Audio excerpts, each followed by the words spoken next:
padi antara masa esok jangan layu-layu intai kami antara nampak esok jangan layu-layu. Assalamualaikum warahmatullahi wabarakatuh kepada mantan JPK Sekolah Kebangsaan Taman Desa Skudai, Cikgu Faizal yang handsome.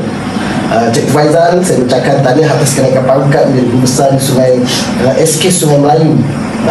Saya pasti Cikgu Faizal akan membawa segala pengalaman yang Cikgu Faizal ada untuk membangunkan dan menjadikan SK Sungai Melayu lebih cemerlang dan terbilang. Untuk Cikgu Faizal, terima kasih atas jasa-jasanya, terutamanya sewaktu menjadi JPK Halil Murid yang banyak membantu anak-anak Desa Skudai, terutamanya dari segi kebajikan, dan juga kita juga menjadi sekolah showcase ke ranking. Saya lihat banyak yang Cikgu Faizal telah bantu untuk sekolah Kebangsaan Taman Skudai. Itu selamat berjaya dari saya dan sukses selalu. Sekian, Assalamualaikum warahmatullahi wabarakatuh. Bismillahirrahmanirrahim. Assalamualaikum warahmatullahi wabarakatuh.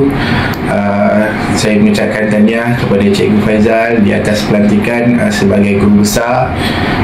Terima kasih sepanjang bersama dalam mentadbir SK Taman Desa Skudai. Saya mohon maaf sekiranya ada terkasar bahasa atau terkurang di sana dan sini. Sekali lagi saya ucapkan selamat berjaya dan semoga Cikgu Faizal berjaya menjadi guru besar yang sukses. Assalamualaikum Cikgu Faizal. Tahniah diucapkan atas pelantikan menjadi guru besar di SK Sungai Melayu. Terima kasih atas jasa baik dan tunjuk ajar selama berada di Sekolah Kebangsaan Taman Desa Skudai. Semoga Cikgu Faizal dapat meneruskan kecemerlangan di sekolah tersebut. Terima kasih. Okay, Assalamualaikum kepada Cikgu Faizal. Tahniah atas pelantikan sebagai guru besar. Semoga cikgu sentiasa dalam lindungan dan rahmat darinya dan akan menjadi seorang guru besar yang cemerlang dan berdedikasi. Amin. Tahniah diucapkan kepada Cikgu Muhammad Faizal bin Nuzli atas kenaikan pangkat sebagai guru besar di SK Sungai Melayu. Terima kasih atas semangat yang diberikan kepada unit HEM yang telah membawa unit HEM melonjak dengan cemerlang sepanjang 3 tahun perkhidmatan di sekolah ini. Semoga Cikgu Faizal terus cemerlang dan menjadi sumber inspirasi kepada semua sepanjang perkhidmatan. Terima kasih. Selamat maju jaya Cikgu Faizal. Selamat maju jaya Cikgu Faizal. Selamat maju jaya Cikgu Faizal. Selamat maju jaya Cikgu Faizal. Semoga berkembang lagi.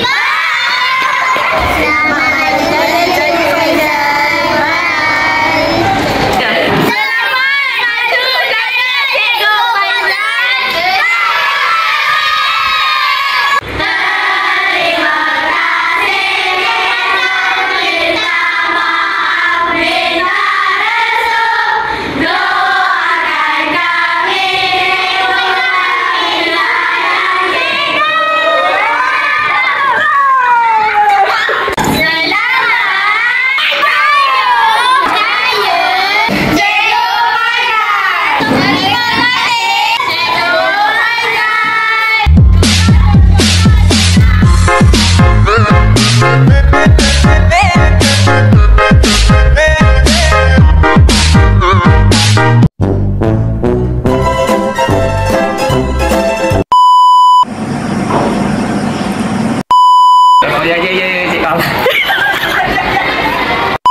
Tak ada bau minum kopi Nescafe kat pejabat penting. Maju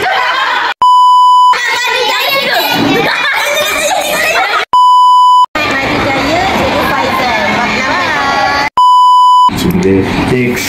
Biasa okey, hari ni tak okey lah.